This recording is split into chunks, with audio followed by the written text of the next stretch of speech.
السلام علیکم، میں ہوں فاضیہ سجاد۔ 10:12 ہوئے جاتے ہیں اسٹوڈیو کی گھڑی کے مطابق، اور آج محرم الحرام کی 7 تاریخ 1443 ہجری، منڈے پیر 16 اگست 2021۔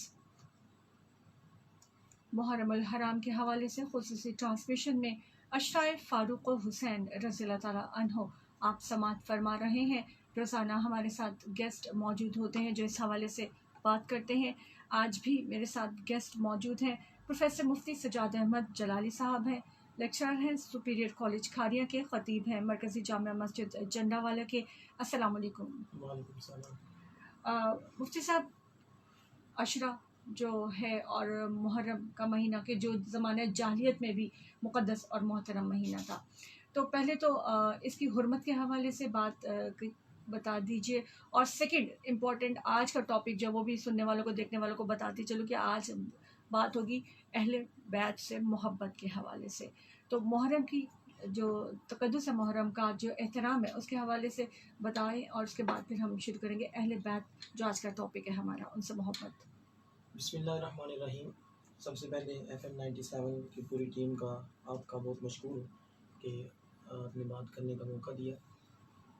محرم الحرام کا مہینہ، جس طرح کہ اس کے نام سے ہی واضح ہے کہ یہ حرمت والا مہینہ ہے، اور حرمت والے مہینے وہ تھے جن میں سمجھا جاتا تھا کہ جنگ حرام قرار دے دی گئی ہے، فتنہ فساد نہیں ہے، امن و آتشی والے مہینے اور محبت والے مہینے۔ دور جاہلیت جس میں کوئی ایتھیکل چیزیں نہیں تھیں، جس میں کوئی اخلاقیات نہیں تھیں، جس میں کوئی تعلیم نہیں تھا، جس کو زمانہ ایج آف سٹون کہا جاتا ہے، پتھر کا زمانہ، جاہلیت کا زمانہ، جہاں انسانوں اور جانوروں میں فرق نہیں تھا، اس دور میں بھی ان مہینوں کو خصوصی طور پہ ٹریٹ کیا جاتا تھا۔ جتنی پرانی دشمنیاں ہوں، نسل در نسل چلنے والی دشمنیاں ہوں، جتنے پرانے ان کے آپس میں قتل و غارت گری کے معاملات ہوں، لیکن ایک خاموش ایگریمنٹ تھا، وہ یہ تھا کہ جب یہ مہینے شروع ہو جانے ہیں تو ہم نے ان میں جنگ بندی کر دینی ہے، ہم نے ایک دوسرے کا احترام کرنا ہے، تقدس کا خیال رکھنا ہے، ایک دوسرے کے آداب کا خیال رکھنا ہے۔ تو ان مہینوں کا اس دور میں، اس گئے گزرے دور میں بھی بڑا ایک مقام و مرتبہ تھا۔ اس دور میں بھی اس کو بڑی عزت کی نگاہ سے ان مہینوں کو دیکھا جاتا تھا، محرم الحرام کو اور ذی الحج کو، یہ جو چند ایک حرمت والے مہینے تھے۔ تو یہ اسلام میں ہی نہیں، اسلام سے پہلے بھی ان مہینوں کی حرمت اپنی جگہ پہ تھی۔ پھر ایک تاریخی واقعہ جو میدان کرب و بلا میں آیا، اس کے بعد تو پھر ایک لکیر حق اور باطل کے درمیان کھینچ گئی کہ تاریخ میں جہاں جہاں بھی جو تھا وہ حق اور باطل کا آیا، تو پھر دو ہی سوچیں تھی کہ آپ حسینی ہیں کہ یزیدی ہیں، آپ حسین کے ساتھ ہیں کہ یزید کے ساتھ ہیں۔ اب تو یہ پھر محرم الحرام تاریخ میں ایک اور مقام حاصل کر لیتا ہے، پھر اس کو لوگ اہل حق کے استعارہ کے طور پہ سمجھنا شروع کر دیتے ہیں۔ تو زمانہ جاہلیت ہو یا اسلام ہو، اس مہینے کی بڑی حرمت رہی ہے۔ صحیح۔ اچھا، آپ ٹاپک کی طرف آتے ہیں۔ مفتی صاحب، اہل بیت سے محبت واجب ہے، اس بارے میں بتائیے گا کہ اہل بیت سے محبت کا اصل طریقہ کیا ہے، اور یہ محبت کس طرح شو کی جا سکتی ہے، ظاہر کی جا سکتی ہے، اور کیا اسپیسیفک چیزیں ہیں کہ جن سے جس حد تک جو ہے وہ ہم محبت اپنی شو کر سکتے ہیں؟ جی، بہت اہم سوال ہے یہ، اور موضوع میں بالخصوص اس پہ لازمی اپریشیٹ کروں گا جو موضوع سلیکٹ کیا گیا، کیونکہ محبت اہل بیت ہمارے ایمان کا حصہ ہے۔ اہل بیت اطہار کی محبت کے بغیر ایمان مکمل نہیں ہوتا۔ سب سے پہلے اس کو قرآن پوائنٹ آف ویو سے دیکھتے ہیں کہ قرآن پاک اہل بیت اطہار کی محبت کے حوالے سے ہمیں کیا گائیڈ لائن دیتا ہے، کیونکہ ہمارے لیے سب سے بہتر اور سب سے پہلی جو گائیڈ لائن ہے، اسلام کی جو تھیوری ہے، وہ قرآن پاک ہے۔ قرآن پاک کے اندر اللہ تبارک و تعالیٰ ارشاد فرماتا ہے قُل لَا أَسْأَلُكُمْ عَلَيْهِ أَجْرًا إِلَّا الْمَوَدَّةَ فِي الْقُرْبَى۔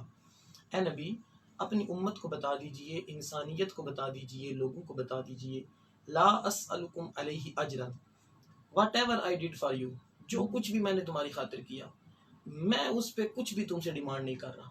I'm not demanding anything، کچھ بھی نہیں مانگتا۔ حالانکہ میں نے بہت تکلیفیں برداشت کی، میرے اوپر اوجریاں پھینکی گئی، میں نے تمہارے تک اللہ کی معرفت پہنچانے کے لیے، اللہ کا دین پہنچانے کے لیے طائف میں پتھر کھائے، میں نے اپنی بیٹیاں ان کے ساتھ جو ہے وہ شہادت ہوئی، اور پھر میں نے اپنے چچا شہید، خاندان ہو، ذات ہو، ہر لحاظ سے میں نے قربانیاں دیں تاکہ تم تک اسلام کی پہچان پہنچ سکے، رب کی معرفت پہنچ سکے۔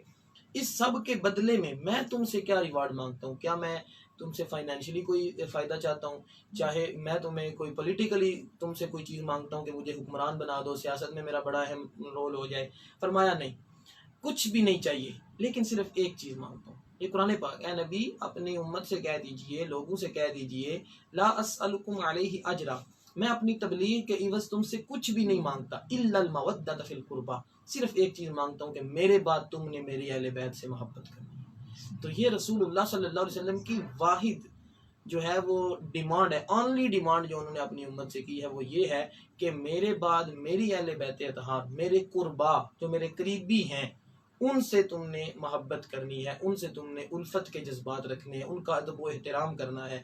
تو یہ قرآن پاک کا ایک میسیج ہے، اور پھر حدیث مبارکہ میں بارہا متعدد مقامات پہ نبی کریم صلی اللہ علیہ وسلم نے خود اپنی اہل بیت اطہار کے حوالے سے، یہاں تک کہ مستدرک للحاکم کی ایک حدیث مبارکہ ہے، وہ تو بہت ہی اہم ترین محبت اہل بیت کے پوائنٹ آف ویو سے اگر دیکھیں نا، تو اس حدیث مبارکہ کے الفاظ ہیں کہ لا یزول قدم عبد یوم القیامۃ حتی یسأل عن اربع اشیاء، قیامت کے دن جب تک ہر بندے سے 4 چیزوں کے بارے میں نہ سوال ہو، اس وقت تک اسے ایک قدم بھی اٹھانے کی اجازت نہیں ہوگی۔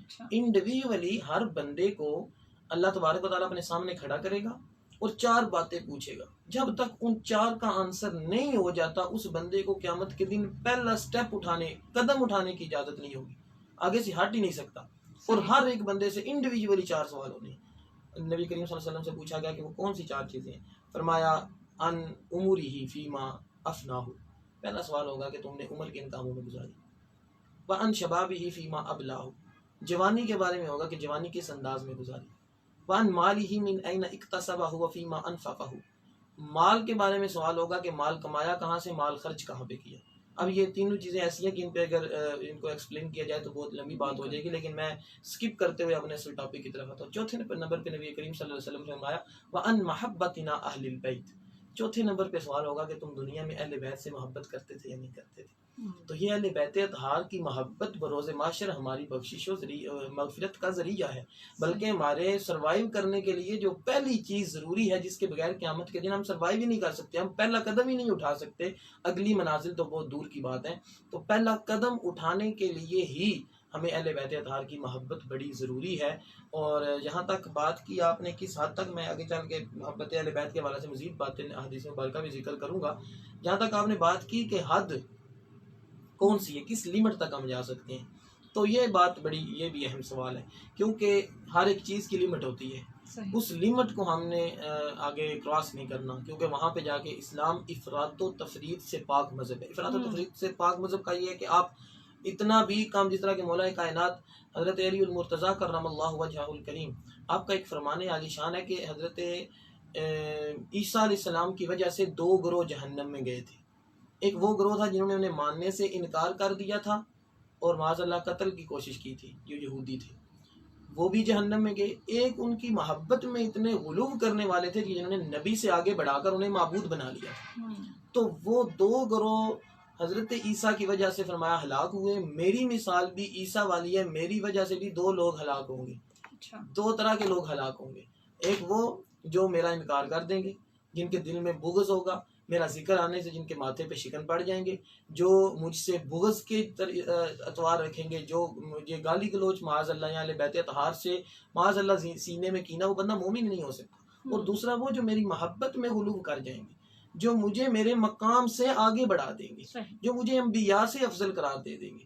تو یہ ایک بڑا سینسٹیو ایشو ہے اہل بیت اطہار کی محبت۔ میں نے اب آغاز میں پہلا جملہ ایسا کہہ دیا کہ جس سے بڑا کوئی جملہ ہو نہیں سکتا، اور وہ جملہ یہ تھا کہ اہل بیت اطہار کی محبت ہمارے ایمان کا حصہ ہے۔ وہ بندہ مومن ہی نہیں ہو سکتا جس کے دل میں ایمان کا معیار ہے۔ قیامت کے دن پہلا سوال ہونا ہے، تو اہل بیت اطہار کے حوالہ سے لمٹ یہ ہے کہ انہیں آپ نے انبیاء کرام سے آگے نہیں لے کے جانا۔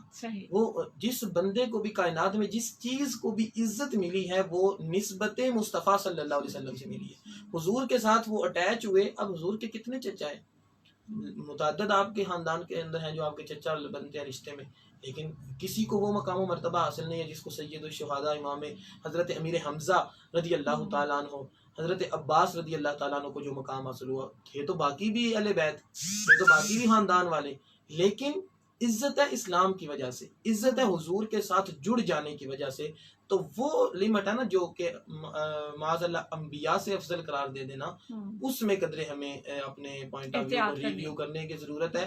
باقی اہل بیت اطہار کی محبت ہمارے ایمان کا حصہ ہے جس کے بغیر ہم گزارا ہی نہیں کر سکتے۔ صحیح صحیح۔ اچھا، اہل بیت کی سے محبت ہمارے ایمان کا حصہ ہے اور اس کے بغیر تو پہلا قدم بھی نہیں لیا جا سکتا کل کو قیامت کے دن میں۔ تو مجھے یہ بتائیے گا کہ اہل بیت میں شمار کن کن لوگوں کا ہے؟ کون سے لوگ ہیں، کون سے ایسے قریبی لوگ ہیں، کون سے ایسے فیملی ممبرز ہیں کہ جنہیں ہم اہل بیت میں شامل کریں گے؟ اہل بیت اطہار ویسے تو عموماً جو ہمارے ہاں رائج ہے اور جو ذہن میں اہل بیت اطہار کا لفظ ہے تو پہلے نمبر پہ جو نفوس قدسیہ آتی ہیں وہ جن کو ہم عرف عام میں 5 تن پاک کے نام سے جانتے ہیں۔ مولا کائنات حضرت علی المرتضیٰ کرم اللہ وجہہ الکریم ہے، سیدہ کائنات سیدہ فاطمہ الزہرا رضی اللہ تعالی عنہا ہیں، اور حضرت امام علی مقام امام حسن مجتبیٰ رضی اللہ تعالیٰ عنہ ہیں، حضرت امام علی مقام سید الشہداء امام حسین رضی اللہ تعالیٰ عنہ ہیں۔ یہ جو نفوس قدسیہ ہیں آقا کریم صلی اللہ علیہ وسلم کے اپنی ذات، کیونکہ جب یہ آیت نازل ہوئی نا تو مودت والی آیت نازل ہوئی، قل لا اسألکم علیہ اجرا الا المودۃ فی القربى، کہ میں تم سے کچھ بھی نہیں مانگتا سوائے اس کے کہ میری قربا سے، میرے اہلِ سے محبت کرنا۔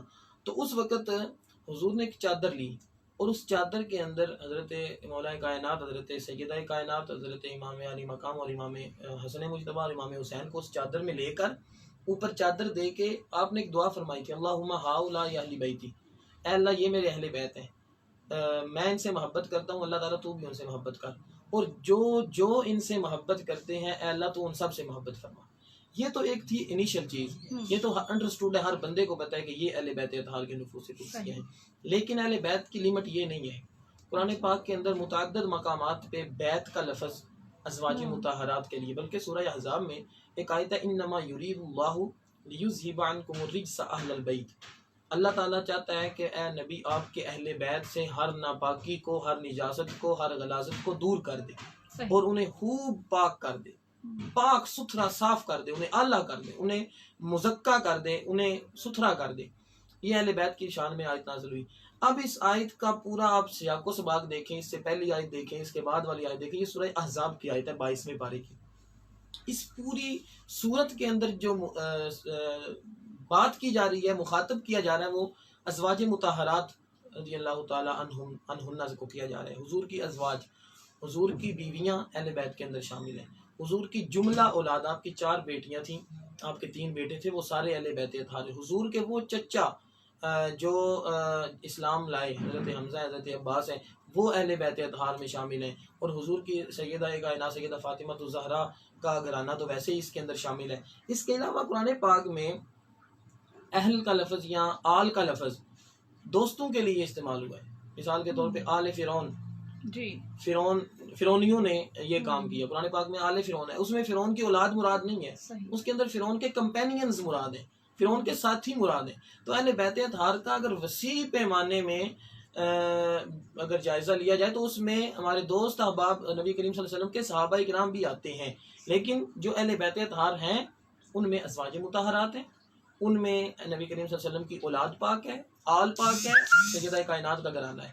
ان سب کی محبت، جب ہم محبت کی بات کریں گے نا، ایمان کا حصہ ہے، اس میں ازواج مطہرات حضرت ام المومنین عائشہ صدیقہ رضی اللہ تعالیٰ عنہ، حضرت حفصہ رضی اللہ تعالیٰ عنہ، جتنی بھی ازواج، حضرت میمونہ رضی اللہ تعالیٰ عنہ، یہ ساری ازواج مطہرات کا محبت ہمارے ایمان کا حصہ ہے۔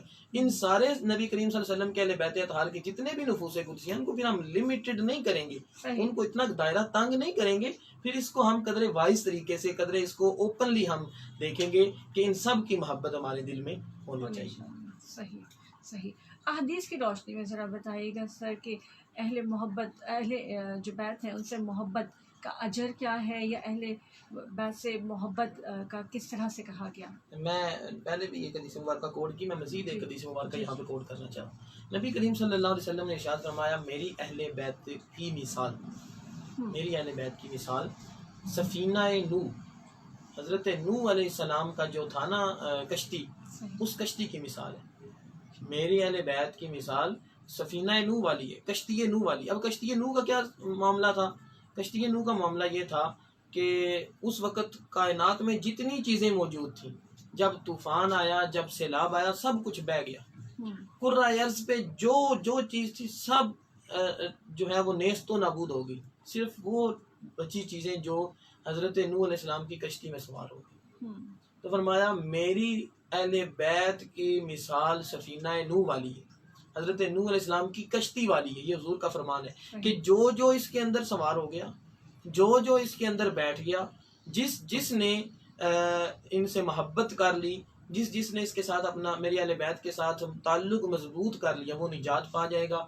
جو اس سے باہر رہ گیا، جس نے اپنے اہل بیت اطہار سے تعلق توڑا، جس نے اہل بیت اطہار سے بغض رکھا، جس نے اہل بیت اطہار سے دشمنی مول لی، وہ ہلاک ہو جائے گا. یہ سفینہ نوح کے ساتھ. اور پھر اگر اس حدیث مبارکہ ہوگی، کیونکہ محرم الحرام اور ان مہینوں میں ایک محبت کا درس دینا چاہیے، تو اس میں اس حدیث کے ساتھ میں ایک اور حدیث یہاں پہ لازمی کوٹ کرنا چاہوں گا.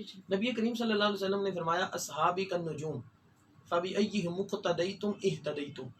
میرے صحابہ ستاروں کی طرح ہیں، جس کی بھی اقتدا کرو گے، جس کے بھی پیچھے چلو گے، اہتدیتم تم ہدایت پا جاؤ گے. میرے صحابہ ستاروں کی طرح ہیں، جس کے بھی پیچھے چلو گے ہدایت پا جاؤ گے. اب ان دو حدیثوں کو سمجھنے کی ضرورت ہے. مثال کے طور پہ فرمایا کہ میرے اہل بیت کشتی نوح ہیں اور میرے صحابہ ستارے ہیں. ہوتا کیا تھا اس زمانے کے مطابق، جو ذرائع مواصلات تھے، جو کمیونیکیشن کے وسائل تھے یا آمد و رفت کے جو ذرائع تھے، ان میں سے ایک تھا کشتی. کشتی کے ذریعے لوگ سفر کیا کرتے تھے دور دراز کا. اب سمندر میں جب کشتی سفر کرتی تھی تو اب جو روڈ میپ ہوتا ہے نا، جو کسی جگہ پہ پہنچنے کا، گوگل میپ تو اس وقت تھا نہیں کہ آپ وہاں پہ ڈائریکشنز لے لیں اور جہاں وہاں پہ چلے جائیں اپنے مطلوبہ منزل مقصود. وہاں پہ لوگ ستاروں سے گائیڈ لائن لیتے تھے. لوگ دیکھتے تھے کہ فلاں ستارہ چمک رہا ہے، اس طرف ہمارا ملک ہے، ہم نے فلاں ستارے کی طرف جانا ہے.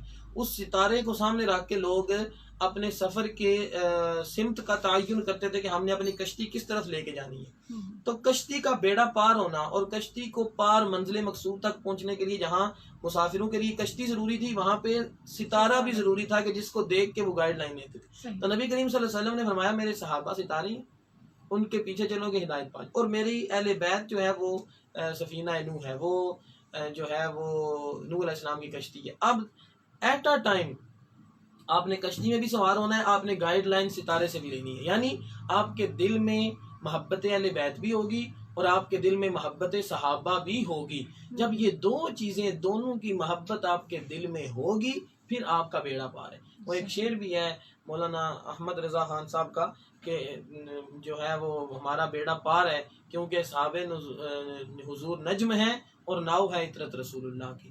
یعنی ایک طرف صحابہ حضور ہیں، وہ ہمارے لیے ستاروں کا کام کر رہے ہیں، دوسری طرف اہل بیت ہیں، وہ ہمارے لیے جو ہے وہ ناؤ کا کام کر رہے ہیں، کشتی کا کام کر رہی ہیں. تو ہمارا دونوں کے ساتھ ایک تعلق ہے، لہٰذا ہمیں کسی قسم کی پریشانی کی ضرورت نہیں ہے. کامیابی کا ذریعہ بھی یہ ہے کہ ہمارے ایک ہاتھ میں اہل بیت اطہار کا دامن ہو اور دوسرے ہاتھ میں صحابہ کرام کی پیروی اتباع کا دامن ہو، تبھی ہم. اسی طریقے سے ایک اور حدیث مبارکہ میں یہاں پہ کوٹ کرنا چاہوں گا. نبی کریم صلی اللہ علیہ وسلم نے خطبہ حجۃ الوداع کہنے کے بعد واپسی پہ ارشاد فرمایا کہ ترکت فیکم الثقلین، میں تم میں دو بڑی عظیم چیزیں چھوڑ کے جا رہا ہوں، میں تم میں دو بڑی بھاری چیزیں چھوڑ کے جا رہا ہوں. یہ نبی کریم صلی اللہ علیہ وسلم نے اپنی ساری زندگی تبلیغ کر کر کے اب کنکلوژن کی طرف آ رہے تھے. اب حضور لاسٹ میں وہ چیزیں بتا رہے تھے جن پہ امت نے ساری زندگی گزارا کرنا ہے، جس کے بغیر امت کو ایک نا روڈ میپ دے کے جا رہے تھے کہ آپ نے میرے بعد رہنا کس طرح ہے، میں تو جا رہا ہوں. اب نبی کریم صلی اللہ علیہ وسلم جانتے تھے اپنے بارے میں کہ میرا آخری حج ہے، میں اس کے بعد اگلے سال میں اپنے رب کی بارگاہ میں پیش ہو جاؤں گا. ظاہری حیات طیبہ میری وہ ہے، وہ اس کا ہو جائے گا، اس کے بعد الگ معاملات ہیں. تو فرمایا میں تم میں دو چیزیں چھوڑ کے جا رہا ہوں، اگر تم نے ان دونوں کو مضبوطی سے پکڑ کے رکھا تو تم کامیاب. اگر تم سروائیو کرنا چاہتے ہو، اگر تم سکسیسفل ہونا چاہتے ہو، کامیابی چاہتے ہو دین دنیا دونوں کی، تو ان دو چیزوں کو لازمی اختیار کرنا، ان دو چیزوں کو لازمی ان سے وابستہ رہنا. وہ دو چیزیں کون سی ہیں؟ فرمایا کہ کتاب اللہ و اطراتی، ایک اللہ کی کتاب قرآن تم میں چھوڑ کے جا رہا ہوں. جب تک قرآن کو پکڑے رکھو گے، جب تک قرآن کے میسج کو اپنائے رکھو گے، جب تک قرآن کے ساتھ اپنا رشتہ مضبوط رکھو گے، تم گمراہ نہیں ہو سکتے. دوسرا فرمایا میری اولاد، میری آل پاک، میری اہل بیت، میری اولاد، میری آل سے محبت. یہ ہے نا، بعض روایات میں آتا ہے کتاب اللہ و سنتی، کتاب اللہ اور میری سنت. بعض روایات میں آتا ہے کہ کتاب اللہ و اطراتی، کتاب اللہ اور میری اولاد. اب ان دونوں کو تم نے مضبوطی سے پکڑنا ہے تو تم کامیاب ہو جاؤ. کوئی بھی مضمون ہو، کوئی بھی سبجیکٹ ہو، اس کے حوالے سے دو چیزیں ہوتی ہیں، ایک اس کی تھیوری ہوتی ہے، ایک اس کا پریکٹیکل ہوتا ہے. دو ہی چیزیں ہیں کسی بھی کتاب کو سمجھنے، کسی بھی سبجیکٹ کو سمجھنے کے لیے. اسلام کی تھیوری ساری کی ساری قرآن ہے. نبی کریم صلی اللہ علیہ وسلم نے اس موقع پہ دو فرمایا نا، تو تھیوری جو تھی وہ قرآن کی شکل میں ہمارے پاس تھی. جی نماز پڑھنی ہے، روزہ رکھنا ہے، ظالم کے سامنے آواز بلند کرنی ہے، جتنی بھی زندگی گزارنے کے ڈھنگ تھے وہ تھیوری کی شکل میں ہمارے پاس قرآن کے اندر موجود تھے. لیکن جو اسلام کا پریکٹیکل ہے نا، وہ میدان کرب و بلا کے اندر امام علی مقام امام حسین نے ہمیں بتایا. تو فرمایا دو چیزوں اس لیے کہ تھیوری وہاں سے سمجھ آ جائے گی، پریکٹیکل یہاں سے سمجھ آ جائے گی کہ انہوں نے اسلام کو اپنایا کیسے ہے. تو یہ نبی کریم صلی اللہ علیہ وسلم نے فرمایا اپنی اولاد کے حوالہ سے، اپنے اہل بیت اطہار کے حوالہ سے، کہ ان دونوں کو اپنا کے رکھنا، ان دونوں کو تم مضبوطی سے تھام کے رکھنا تو تم سروائیو کر جاؤ گے، تم دنیا میں بھی کامیاب ہو جاؤ گے، آخرت میں بھی کامیاب ہو جاؤ گے. صحیح. مفتی صاحب ابھی آپ نے بات کی کہ جو پریکٹیکل ہے وہ ہمیں امام حسین رضی اللہ تعالیٰ عنہ کی زندگی سے یا ان کے سارے حالات سے، خاص طور پر کرب و بلا سے پتہ چل رہا ہے. تو محرم کا مہینہ ہے، 7ویں محرم کا آج دن ہے، کچھ محرم الحرام کے ان دنوں کے حوالے سے بھی بتائیے. یکم محرم سے 7 محرم اور پھر اس کے بعد کا سفر کس قدر پراشوب تھا، کس قدر مصائب سے بھرا ہوا تھا، اور وہ وجہ کیا تھی کہ جس کی وجہ سے سارے حالات ہوئے. جی آج 7 محرم الحرام ہے. آج سے آگے وہ ایام قریب آ رہے ہیں کہ جن ایام میں تاریخ نے ایک ظلم و ستم کا ایک عظیم داستان دیکھی. ایسا ظلم و ستم کا پہاڑ کہ جو بندہ تصور بھی نہیں کر سکتا.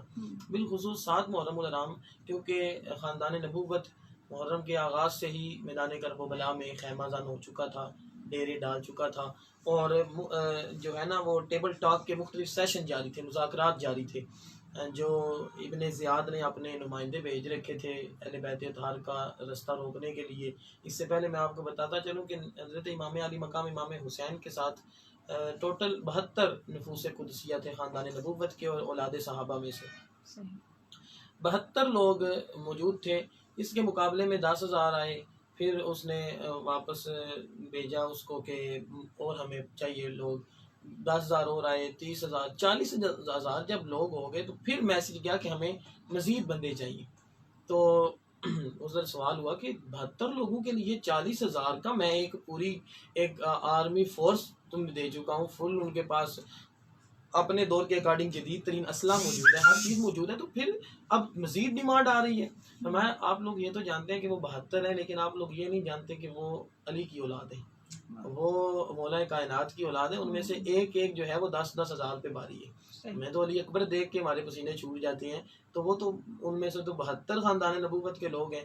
تو وہ روب ان پہ بہرحال طاری تھا. بہرحال مختلف سیشن حضرت امام علی مقام کے سامنے مختلف آپشنز رکھے گئے. میں بیعت کر لو یا جو ہے وہ قتل کے لیے. تو امام علی مقام نے فرمایا کہ بیعت تو نہیں ہو سکتی، کیونکہ یہ سر کٹ سکتا ہے. وہ ہے نا شاست حسین بادشاہ است حسین، دین است حسین، دین پناہ است حسین. اور آگے فرمایا کہ سر دے دیا، نہ داد دست در دست یزید کے ہاتھ میں ہاتھ نہیں دیا. سر دے دیا لیکن یزید کے ہاتھ میں ہاتھ نہیں دیا. حق کا کہ بنا لا الہ است حسین. حق یہ ہے کہ لا الہ کی جو بنیاد ہے نا، لا الہ کی ہر چیز کی ایک فاؤنڈیشن ہوتی ہے نا، ایک بیس ہوتی ہے، اس کے اوپر جتنا مضبوط بیس ہو. لا الہ کا جو نظام ہے، کلمہ جو ہے، اس کی بنیاد خون حسین ہے. خون حسین پہ اسلام کی بنیاد، پوری عمارت اس وقت کھڑی ہے. تو فرمایا کہ حق یہ ہے کہ کلمے کی بھی بنیاد، لا الہ تو کہہ لیا، اب لے مزہ تاثیر کا. لا الہ کی تہ کے نیچے خون ہے شبیر کا. لا الہ کے پڑھنے والے لا الہ سے پوچھ لے، لا الہ تو بچ گئی گھر لٹ گیا شبیر کا. تو یہ اس لا الہ کی تہ کے نیچے حضرت امام علی مقام امام حسین کا خون شام. تو فرمایا کہ یہاں وہ کر لو، بیعت کر لو میری، یا سرنڈر کر دو، یا بیعت کر لو، یا جہاد کے لیے یا لڑائی کے لیے تیار ہو جاؤ. تو امام علی مقام نے بڑے آپشن دیے کہ میرا مقصد لڑائی نہیں تھا، میں بغاوت کے لیے نہیں نکلا ہوں، کیونکہ بغاوت کے سارے معاملات ہی اور ہوتے ہیں، وہ ایک منظم اور مسلح جد و جہد ہوتی ہے۔ اگر امام علی مقام آواز دیتے تو آپ کے ساتھ مدینہ سے پورا عالم اسلام نہ امٹ آتا۔ تو مقصد اقتدار کا اصول نہیں تھا، مقصد فرمایا میں تو ان مقاصد کے لیے نہیں آیا، مجھے یزید سے بائی فیس جا کے بات کرنے دو، میں دیکھوں کہ اس کے معاملات کیسے ہیں، پھر میں دیکھوں کہ وہ اہل ہے یا نہیں ہے۔ میرے تو بڑے بھائی نے بھی ظرف کا مظاہرہ کیا تھا، انہوں نے دیکھا کہ اہلیت ہے تو ٹھیک ہے، تو وہ میں جو ہے خود دیکھ کے معاملات پھر طے کروں گا۔ یہاں پہ تم میری بیعت کو چونکہ ایز اے آئیکن استعمال کرنا چاہ رہے ہو پبلک میں کہ دیکھو حسین مان گئے یزید کو، اب باقی عوام تم بھی بیعت کرو، بالکل تو یہ میں اب مس یوز اپنے نام کا نہیں ہونے دوں گا، تو میں یہ تمہاری آفرز تو بات پھر 7 محرم آ گیا۔ پھر ابن زیاد سے جب مزید کی ڈیمانڈ ہوئی تو اس نے کہا مزید میں لشکر نہیں بھیجتا، تم اب ان سے بائی فورس ہینڈل کرو، ٹیبل ٹاک بہت ہو گئی۔ تو 7 محرم سے وہ بائی فورس والا طریقہ کار جو ہے وہ پہلے دن جو انہوں نے جو پہلا اقدام کیا، انہوں نے کہا کہ فرات پہ انہوں نے اپنے فوجی کھڑے کر دیے، جو فرات کی نہر تھی میدان کربلا کے ساتھ جہاں سے سارے پانی پی رہے تھے، آج کے دن اہل بیت اطہار پہ پانی بند کر دیا گیا۔ اہل بیت اطہار کو حکم ہوا کہ بھائی وہاں پہ جانور پی سکتے ہیں، گھوڑے پی سکتے ہیں، وہاں پہ درندے پانی پی سکتے ہیں، جنگلی جانور پی سکتے ہیں، لیکن جن کے صدقے یہ کائنات بنی ہے، جن کے جوڑے آسمانوں سے آتے تھے، جن کی وجہ سے جن کو میرے آقا کریم صلی اللہ علیہ وسلم چوما کرتے تھے۔ حضرت ایک صحابی سے مروی ہے کہ نبی کریم صلی اللہ علیہ وسلم نے حضرت امام علی مقام امام حسین کو اٹھایا، آپ کو اپنے سے بھی بلند کیا، پھر آپ کی زبان مبارک پہ پیار کیا، پھر آپ کو ساتھ لٹا کے سونگ رہے تھے۔ تو پوچھا کہ یا رسول اللہ علیہ وسلم آپ سونگ کیوں رہے ہیں؟ چومنے کا تو پتہ چلتا ہے، لوگ اپنی اولاد کو چومتے ہیں، پیار کرتے ہیں، نواسوں سے ویسے ہی بڑے لاڈلے ہوتے ہیں ننیال والوں کو، تو یہ سونگنے کی حکمت سمجھ نہیں آئی۔ تو حضور نے فرمایا کہ آپ لوگوں کو نہیں پتہ، میں جب حسین، میں نے وہ سارا کچھ دیکھا ہوا ہے، محسوس کیا ہوا ہے، تم نہیں اس سے آشنا، میں جب حسین کو سونگتا ہوں تو مجھے حسین کے جسم سے جنت کی خوشبو آتی ہے۔ تو فرمایا کہ یہ وہ لوگ تھے جن کے، اور فرمایا ان الحسن والحسین سیدا شباب اہل الجنہ، حسن و حسین جنتی نوجوانوں کے سردار۔ تو وہ جو جنتی نوجوانوں کے سردار ہوں، جن کو گھر چکی چلانے کے لیے فرشتے آتے ہوں، جن کے لیے نبی کریم صلی اللہ علیہ وسلم ایک موقع پر فرمایا کہ کشتی کر رہے تھے امام علی مقام امام حسین اور حضرت امام حسن مجتبی رضی اللہ تعالی عنہما، دونوں کشتی کر رہے تھے۔ حضور حضرت امام حسن کو فرما رہے تھے کہ ٹانگ سے پکڑو، بازو سے پکڑو، ایسے پکڑو، کیونکہ وہ عرب کا کلچر تھا، اپنی اولاد کو وہ سکھاتے تھے، اور حضور نے تو تربیت ہی میدان کربلا کے لیے شروع سے کی ہے نا۔ وہ جو سجدے میں آ گئے اور 72 دفعہ آپ نے تسبیحات پڑھی، 72-73 دفعہ آپ نے جو تسبیحات پڑھی تھی، امام حسین جب تک اترے نہیں تھے آپ نے سجدہ لمبا سجدہ سر سے اٹھایا۔ ہمارے گھر میں بھی بچے آتے ہیں، ہم بچوں کو اشارے سے سائڈ پہ کر دیتے ہیں، 2 منٹ کے لیے مائیں برداشت کرتی ہیں کہ بچہ کھیل رہا ہے، کھیلتے کھیلتے جائے نماز پہ، لیکن کتنی دیر کوئی برداشت کرے گا؟ 1 منٹ بھی پورا نہیں کرتے ہم اٹھ جاتے ہیں بچوں کو طریقے سے، یا کوئی اور آ کے اٹھا لیتا ہے۔ آقا کریم صلی اللہ علیہ وسلم نے 72 ٹائم جو تسبیحات پڑھی تھی وہ تربیت ہو رہی تھی کہ حسین میں نے تے ہماری خاطر سجدوں کو طول دیا ہے، سجدوں کو لمبا کیا، عبادات کو تبدیل کیا ہے، تو وہ تربیت۔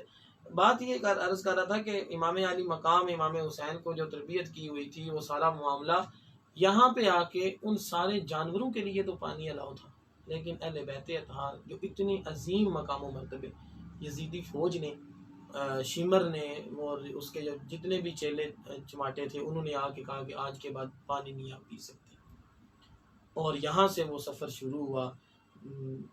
گرمیوں کا زبان جب لکڑی بنی ہوئی ہوتی ہے پیاس سے، گرمیوں کا موسم ہو، اس کے بعد جو ہے وہ عرب کا ماحول ہو، کرب و بلا کا ریتلا علاقہ ہو، صحرا ہو، وہاں پہ تو ایک لمحہ پانی کے بغیر نہیں گزرتا۔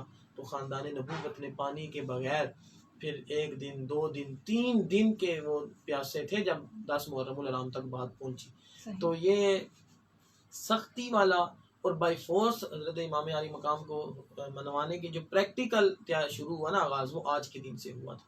تو اس حوالے سے آج کے دن ایک طرف مفتی صاحب ہم بات کر رہے ہیں کہ اہل بیت سے محبت ہی بنیاد بنے گی آخرت میں، دوسری جانب ہم دیکھ رہے ہیں کہ اہل بیت کے لیے پانی بند ہے، ان کے لوگوں کے لیے پانی بند ہے، لیکن جانور وہاں سے پانی پی رہے ہیں۔ پانی اسی لیے تو دیکھیں نا، یہ ہے خون رسول کا کمال کہ اب دنیا بھر کی جنگوں کا ایک ہی اصول ہے کہ جو سروائیو کر گیا وہ جیت گیا، جو مر گیا وہ ہار گیا۔ صحیح، یہ ایک ہی اصول ہے، جو مارا جاتا ہے وہ ہار جاتا ہے، جو جیت جائے، جو دوسرے کو شکست دے دے، وہ فاتح قرار پاتا ہے. لیکن کربلا کی انوکھی جنگ ہے، لٹ گئے، کٹ گئے، شہید ہو گئے، لیکن آج فاتح ہیں.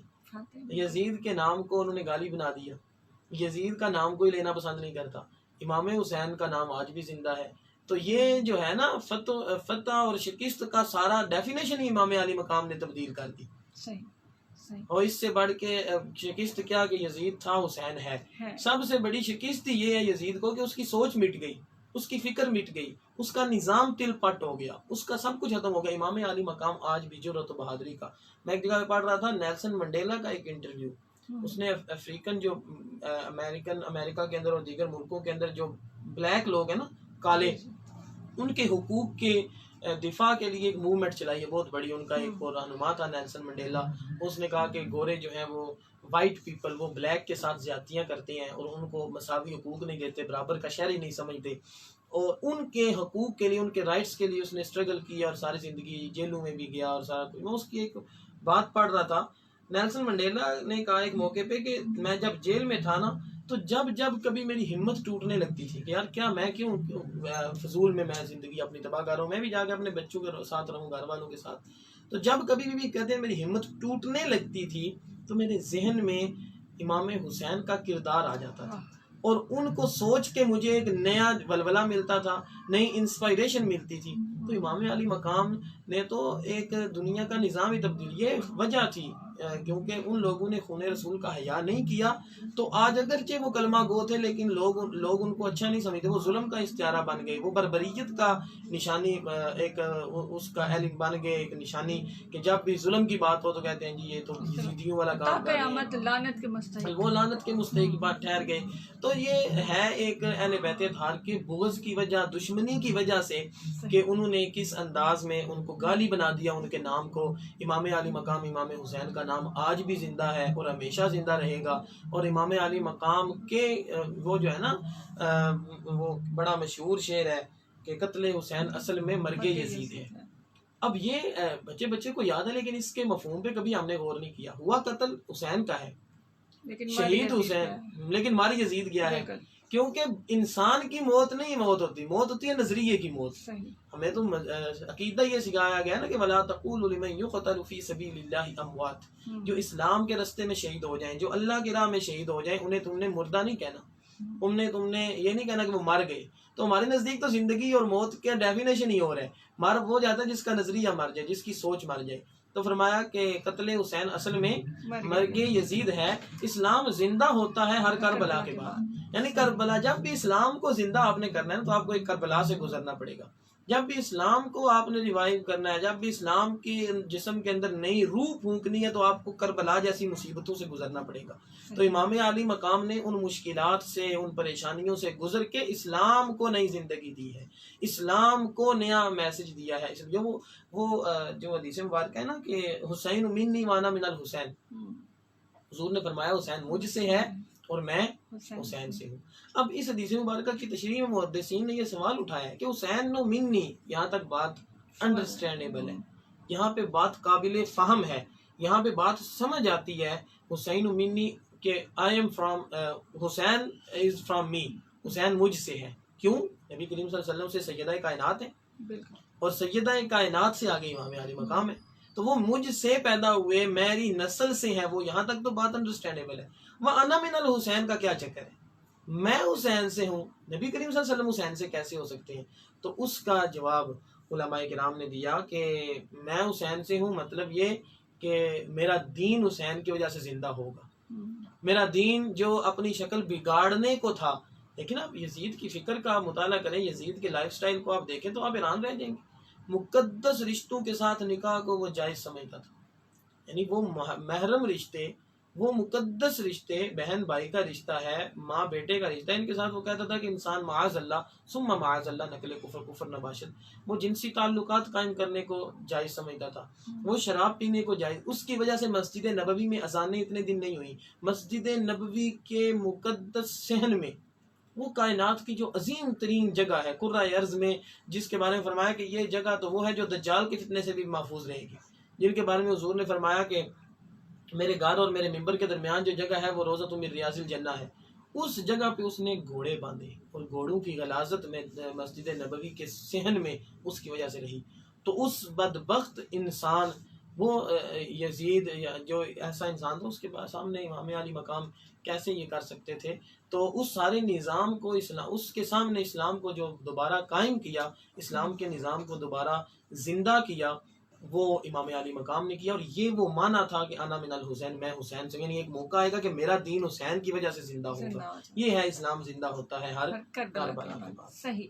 اچھا آج کیونکہ ٹائم ہمارا ختم ہونے والا، مفتی صاحب آپ سے یہ جاننا چاہوں گی کہ ہم بات کریں اہل بیت سے محبت جو ہے وہی ہماری آخرت میں بخشش کا سامان ہے، لیکن نبی کریم صلی اللہ علیہ وسلم نے کس طرح سے اپنے اہل بیت سے محبت کا اظہار کیا، کچھ اس بارے میں بھی بتائیے. کیونکہ ایک بیٹی سے محبت ہم دیکھتے ہیں، اپنی چادر بھی بچھا دیتے ہیں، حسنین کریمین سے محبت کے بارے میں بھی ہم دیکھ رہے ہیں. تو اوور آل اپنے صحابہ سے محبت ان کی، یہ ساری چیزیں، تو ایک ذرا کوئک ریویو ذرا ہمیں دیجیے گا کہ وہ خود کس طرح سے ان سے محبت کرتے تھے اور ہم کس طرح سے ان کو فالو کر سکتے ہیں. نبی کریم صلی اللہ علیہ وسلم کی محبت کا انداز وہ مختلف تھا، ہماری محبت کا انداز مختلف ہوگا.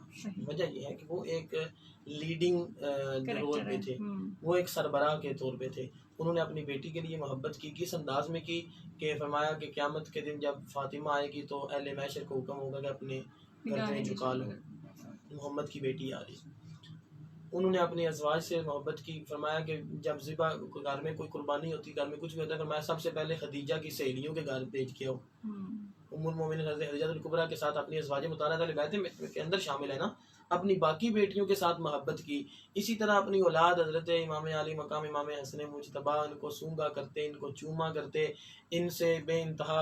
حتیٰ کہ خطبے کا ہے کہ ایک دفعہ ایک موقع پر آپ خطبہ ارشاد فرما رہے تھے تو امام علی مقام امام حسن مجتبیٰ میں سے اور آپ کے شہزادگان میں سے کوئی آیا تو آپ نے خطبے کو موقوف فرما دیا، خطبے کو روک دیا. آپ آئے، ان کو اٹھایا اور دوبارہ سے وہاں جا کے خطبہ شروع کیا. آج تک ان کی سنت میں لوگ خطبے کے درمیان توقف کرتے ہیں اور فرمایا کہ اس دوران جو دعا کرو گے وہ قبول ہوگی، قبولیت دعا. تو یہ تو ان کا طریقہ کار تھا. ہم نے اہل بیت سے محبت کیسے کرنی ہے؟ ہم نے ان کی سوچ کو اپنانا ہے، ہم نے حسینی ہونا. دیکھیں حسین سے محبت کیا ہے؟ حسین سے محبت صرف ناروں تک محدود ہے. حسین سے محبت یہ ہے. اب امام علی مقام کی شہادت کا کیا طریقہ کار تھا؟ آپ شہادت کے واقعہ کو پڑھیں. جب آپ کا عین شہادت کا وقت آیا تو آپ نے کیا ڈیمانڈ کی؟ کیا آپ نے زندگی کی بھیک مانگی؟ نہیں. کیا آپ نے یہ کہا کہ مجھے معاف کر دو؟ نہیں. فرمایا کہ مجھے تھوڑا سا ٹائم دو، میں نماز پڑھوں. اب یہ اہل بیت ہیں، وہاں پہ مولا کائنات ہیں، گود کے اندر آقا کریم صلی اللہ علیہ وسلم آرام فرما رہے ہیں اور عصر کے نماز کا وقت جا رہا ہے. عصر کی سورج جیسے ہی غروب ہوتا ہے، حضرت علی المرتضیٰ کی آنکھ سے آنسو بہنے لگتے ہیں اور جو چہرہ مصطفیٰ پہ گرتے ہیں اور حضور بیدار ہوتے ہیں. نماز مس ہو جانے کا غم کے آنکھ سے، ادھر ادب مصطفیٰ کی جگا نہیں سکتے، ادھر نماز کے اسکپ ہونے کا اتنا دکھ کے آنکھ سے آنسو نکل آئے. تو یہ ذرا ان دونوں واقعات کو، یہ اہل بیت ہیں اطہار کے نفوس قدسی ہیں نا، امام علی مقام امام حسین اور حضرت مولا کائنات علی المرتضیٰ. تو ان کی محبت نماز کے ساتھ کیا تھی؟ آج ہم کیسے حسینی ہو سکتے ہیں کہ ہم نعرے تو بڑے لگائیں لیکن نماز نہ پڑھیں؟ صحیح. یہ حسینی فکر ہے. محبت حسین یہ ہے کہ ہم نماز پڑھیں. جنہوں نے آخری لمحات پہ بھی جو ہے وہ نماز نہیں چھوڑی، ہم ٹھیک ٹھاک ہو کے، ہم سالم الاعضاء ہو کے، امن والی کیفیت میں ہو کے ہم نماز نہیں پڑھتے. مولا کائنات نے رو پڑے، ہم میں سے کون نماز کے اسکپ ہونے پہ رویا ہے؟ کس کے اندر اتنے جذبات ہے کہ یار آج میری نماز اسکپ ہو گئی ہے تو رونا آ جائے؟ حضرت امام علی مقام کی بڑی کرامت ہم بیان کرتے ہیں کہ آپ کی جب شہادت ہوئی تو آپ نیزے پہ تلاوت کر رہے تھے. اس کو کرامت کے پوائنٹ آف ویو سے اگرچہ بہت بڑی بات ہے، بہت بڑی بات ہے کہ نیزے پہ کٹا ہوا سارا قرآن کی تلاوت کر رہے ہیں، لیکن اس کو اس سینس میں بھی کبھی دیکھیں کہ قرآن سے ان کی محبت کتنی تھی کہ مرنے کے بعد بھی قرآن کو نہیں چھوڑا. ہم نے قرآن پاک کو کتنی بار کھولا ہے؟ ہم موبائل دن میں 1000 مرتبہ دیکھتے ہیں. ہماری اقدار معاشرتی اقدار میں تھا. میں بہت پرانی بات نہیں کرتا، 2 عشرے بھی پیچھے چلے جائیں تو 90s کے اندر بھی یہ چیز ہمیں دیکھنے کو ملتی ہے کہ صبح صبح گلی سے گزرے فجر کے وقت تو ہر گھر سے قرآن کی تلاوت کی آواز. بڑے بزرگ ہمارے کس گھر سے آپ مجھے یہ معاشرے میں دیکھ لیں، سروے کر کے دیکھ لیں کتنے گھروں سے قرآن کی تلاوت کی آواز آتی، کتنے ہم قرآن پاک کھولتے ہیں. تو محبت اہل بیت آج یہ ہے کہ ہم ان کے کردار کو اپنائیں. آج محبت اہل بیت یہ ہے کہ ہم ان کے رستے پر عمل کریں، ہم ان کی فکر کو لے کے چلیں. انہوں نے کہا کہ ظالم کے سامنے نہیں جھکنا. کسی کفر کا نظام قائم رہ سکتا ہے، ظلم کا نہیں رہ سکتا. اگر ہم ظالم کی حمایت کریں گے تو ہم کون سے حسینی ہیں؟ اگر ہم ایک اسلام کے مخالف چلنے والے بندے کی حمایت کریں گے تو ہماری حسینیت کہاں ہے؟ اگر ہم دین پہ عمل نہیں کریں گے تو ہماری حسینیت یا اہل بیت اطہار کی محبت کیا ہے؟ آخر اہل بیت اطہار کی محبت ایک اور اہم بات میں اس پہ لازمی طور پہ بات کرنا چاہوں گا. اہل بیت اطہار کی محبت ہمیں کسی کی گستاخی نہیں سکھاتی. یہ ہمارے معاشرے میں ایک برداشت کو فروغ دینے کے لیے بڑا اہم ایلیمنٹ ہے. کیونکہ میں لازمی طور پہ یہ میسیج دوں گا اس موقع پہ، بہت سارے لوگ جو ہیں وہ ان کے جذبات کو ٹھیس پہنچتی ہے، پھر رد عمل آتا ہے. Every action has reaction, ہر عمل کا ایک رد عمل آتا ہے نا. تو وہ جو عمل ہوتا ہے نا اہانت کا، کسی کی تضحیق کا، وہ ایکسیپٹیبل نہیں ہے. اہل بیت اطہار، میرا یہ ایمان ہے، میرا یہ ماننا ہے، شاید لوگ مجھ سے اتفاق کریں یا نہ کریں، کہ اہل بیت اطہار کسی بھی صحابی رسول کی اہانت پہ خوش نہیں ہوتے ہوں گے. وہ اس بات کو اپریشیٹ نہیں کریں گے کہ میرے ماننے والے صحابہ کو معاذ اللہ برا بلا کہیں. تو اہل بیت اطہار کی محبت کا ایک طریقہ تو یہ ہے کہ حضور کے جتنے اہل بیت اطہار ہیں، ہاں وہ ازواج مطہرات ہو، ام المومنین حضرت خدیجہ الکبریٰ ہو، ام المومنین حضرت عائشہ صدیقہ ہوں، ام المومنین حضرت حفصہ، حضرت جتنی بھی ازواج مطہرات ہیں، جتنی بھی حضور کی بیٹیاں ہیں، سب سے محبت کی جائے، سب کا عزت و احترام کیا جائے، صحابہ کرام کی عزت کا خیال رکھا جائے، اور سب سے بڑھ کے ان کے کردار کو اپنایا جائے، ان کی سوچ کو اپنایا جائے، ان کی سوچ کو معاشرے میں پروموٹ کیا جائے، اور دین کے لیے جرت کا مظاہرہ کیا جائے. امام علی مقام نے وسائل نہیں دیکھے، کیونکہ آج جہاں بھی کسی کو بات کی جائے نا کہ دین کے لیے کھڑے ہو جائیں، تو پہلا یہ ہوتا ہے کہ جی حالات سازگار نہیں ہیں. حالات ایسے ہیں، دیکھیں جی معاشرے میں پکڑ تکڑ ہو رہی ہے، بڑے گرفتاریاں ہو رہی ہیں، یہ ہو رہا ہے، سارے معاملات ہو رہے ہیں. دین کے لیے نکلیں گے تو حالات بہتر نہیں. امام علی مقام نے حالات پہ کمپرومائز نہیں کیا. اس سے برے حالات نہیں ہو سکتے کہ ایک طرف 72 ہیں اور سامنے 40,000 کا لشکر ہے، اتنے خوفزدہ ہے کہ پانی بند کر دیا، اور پیاس سے 3 دن، اور بچے بھی ہیں جو وہ پیاس سے بلک رہے ہیں اور پانی مانگ رہے ہیں، لیکن پھر بھی دین کے مسائل پہ کمپرومائز نہیں کیا. اہل بیت اطہار کی محبت یہ ہے کہ ہم اب ان کے طریقہ کار پہ عمل کریں، ان کی زندگی کو اپنائیں، اسلام کی سربلندی کے لیے مقدور بر جتنا ہماری استطاعت میں ہے، لمٹس کے اندر رہتے ہوئے، آئین اور قانون کی حدود کے اندر رہتے ہوئے ہم اپنی اسٹرگل جاری رکھیں، اپنی کوشش جاری رکھیں. یہی محبت اہل بیت ہے اور یہی اس کا پیغام ہے. بہت شکریہ پروفیسر مفتی سجاد احمد جلالی صاحب، لیکچرر سپیریئر کالج کھاریا، خطیب مرکزی جامع مسجد جنڈاوالا، ہمارے ساتھ تھے. اہل بیت سے محبت کے حوالے سے بہت ہی آسان الفاظ میں جو پیغام انہوں نے ہم تک پہنچایا ہے، یقیناً سب کے سمجھ میں آ گیا ہوگا. اور محرم کا احترام، کیونکہ زمانے جاہلیت کے وہ کافر، وہ مشرک لوگ بھی کیا کرتے تھے، تو ہم کیوں نہیں کر سکتے؟ تفرقہ بازی سے پرہیز کیجیے. یہ جیسے جیسے محرم کا وقت آگے بڑھتا جاتا ہے، 7 محرم سے خاص طور پر، تو کچھ لوگ ہوتے ہیں جو کہ فتنہ فساد پھیلانے کی بھی کوشش کرتے ہیں، لیکن یاد رکھیے یہ خانوادہ رسول کسی ایک فرقے کا نہیں، کسی ایک مسلک کا نہیں. یہ قربانی کسی ایک کے حصے کی نہیں ہے. یہ قربانی جو ہے ہمارے لوگوں کی، ہم سب جنہیں مانتے ہیں، ہم سب جنہیں اپنا سمجھتے ہیں، ہم سب جن کو فالو کرتے ہیں، ہم سب کے لیے ہے. یہ دین ہم سب کا ایک ہے. جس دین کے لیے قربانی دی گئی، جس کلمے کے لیے دی گئی، وہ ہم سب کا ہے. اس کا شدید ترین دکھ، شدید ترین غم ہم سب کا. اس میں کوئی فرقہ، کوئی مسلک نہیں ہے. یہ تو ایک یونیورسل ٹروتھ ہے، یہ ہم سب کے لیے. اس غم کو، اس فکر کو ساتھ رکھتے ہوئے، احترام کے ساتھ ایک دوسرے کی جذبات کا احترام کرتے ہوئے، آپ اپنے عقیدے کو مت چھوڑیں، لیکن کسی دوسرے کے عقیدے کو بھی مت چھیڑیں. ان دنوں کو بہت ہی آرام سے، سکون سے، اطمینان سے، ٹھنڈے دل و دماغ کے ساتھ گزارنے کی کوشش کریں. سب لوگ اپنی اپنی جگہ پہ، تو دشمن کوئی بھی فائدہ نہیں اٹھا پائے گا جس طرح کے فائدے اکثر دشمن اٹھانا چاہتا ہے ہمارے ان دنوں کے درمیان خاص طور پر. بہت شکریہ پروفیسر صاحب، آپ کی آمد کا بہت شکریہ. اور اب سننے والوں سے بھی اجازت چاہیں گے. اپنا ڈھیر سا خیال رکھیے گا. اجازت دیجیے. اللہ حافظ.